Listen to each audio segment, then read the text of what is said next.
और आज के वीडियो में हम आपको बताएंगे कि साधना कैसे की जाती है, ये क्या होता है। आत्मन साधना का अर्थ होता है अपने लक्ष्य की प्राप्ति के लिए जैसे भी हम कोई कार्य करते हैं लगन से, एकाग्रता के साथ, तो एकाग्रता के साथ लगन द्वारा किए हुए कार्य ही साधना होते हैं। जैसे संसार में अपने लक्ष्य की प्राप्ति के लिए अनेक प्रकार के कार्य करते हैं और अपने लक्ष्य को प्राप्त होते हैं। जैसे विद्यार्थी का लक्ष्य है हम अच्छी डिवीजन से आगे पढ़ें और अच्छे ऑफिसर बने या अच्छे व्यापारी बने, तो इस लक्ष्य को लेकर के आगे बढ़ते हैं और सफल होते हैं। इसी तरह से हम अध्यात्म में है ईश्वर की प्राप्ति। सभी साधकों का हमेशा लक्ष्य निर्धारित रहना चाहिए कि हमें हाउ वे ईश्वर की प्राप्ति करनी है, अपने परमात्मा की प्राप्ति करनी है।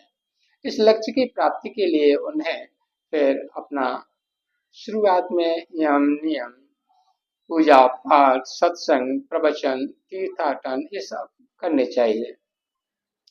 क्योंकि हमारी इंद्रियां बहिर्मुख हैं, बहिर्मुखता के कारण हमें जो बाहरी इंद्रियों से ये पूजा पाठ आज सब करते रहना चाहिए और धीरे धीरे अंतर्मुखी होने का भी प्रयास करना चाहिए।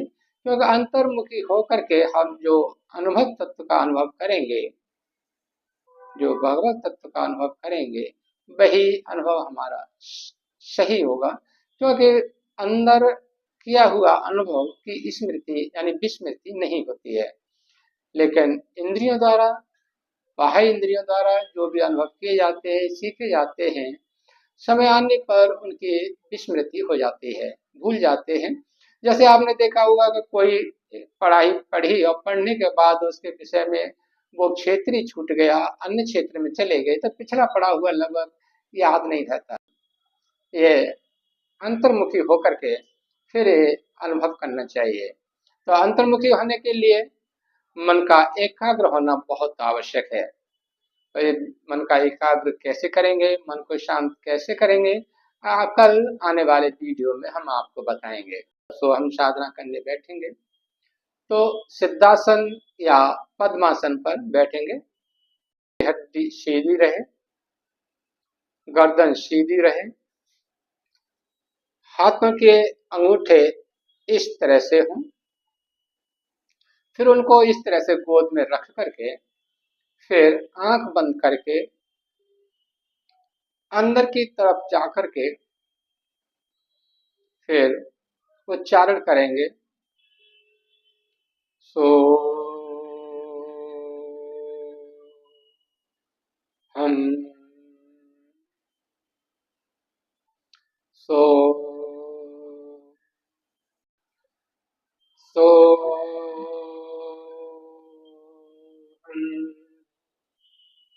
जैसे आप आंख बंद करके बैठेंगे तो सांस ऊपर जाएगी। सो का अर्थ है वो है कौन? जो परमात्मा ईश्वर, जिसे प्राप्त करने के लिए हम इस साधना, हम नीचे जाएंगे अहम, यानी नीचे जाएंगे तो अहम का मतलब मैं, वो है सो मैं हूँ, यानी मैं इस जीवात्मा का रूप धारण किए हुए इस शरीर में बंधा हुआ हूँ,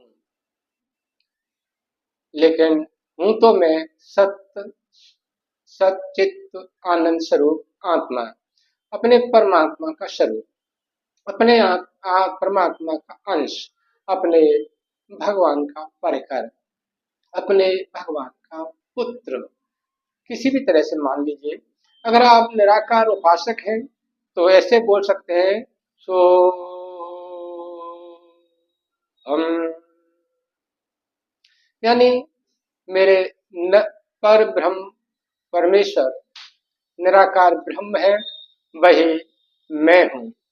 शरीर के निवृत्त हो जाने से या शरीर के नष्ट होने के बाद फिर मैं और पर ब्रह्म परमेश्वर एक हो जाएंगे। जैसे जब पानी की बूंद नदी में गिरने से एक हो जाती है, उसमें उसका विलय हो जाता है। इसलिए मैं पर ब्रह्म परमेश्वर में विलय हो। इस तरह से अभ्यास करते करते आप ये एकदम यह अनुभव करने लगेंगे कि आप इस शरीर से अलग हैं। आप में और परम ब्रह्म परमेश्वर में कोई भिन्नता नहीं है, एक ही है।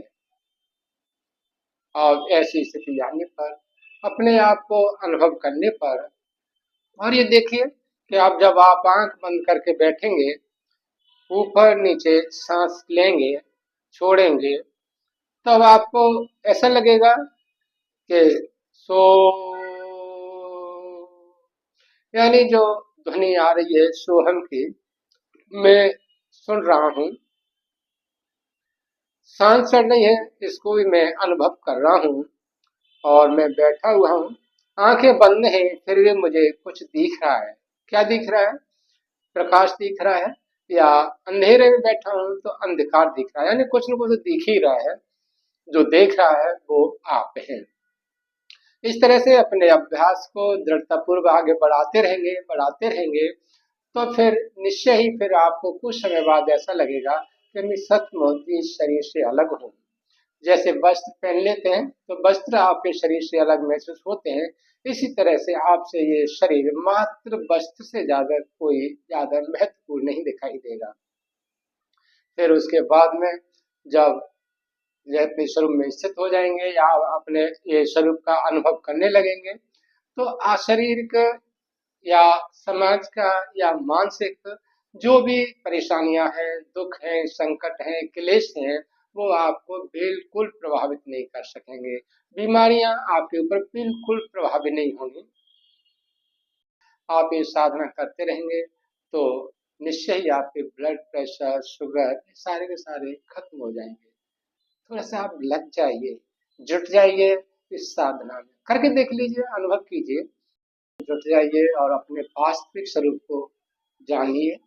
आप दुखी होने वाले या रोगी होने वाले एक व्यक्ति नहीं है, आप अखंड ब्रह्मांड नायक परमात्मा के पुत्र हैं, राजकुमार हैं उनके। वास्तव में यही ब्रह्म करता हूँ, आज्ञा दीजिए। सो हम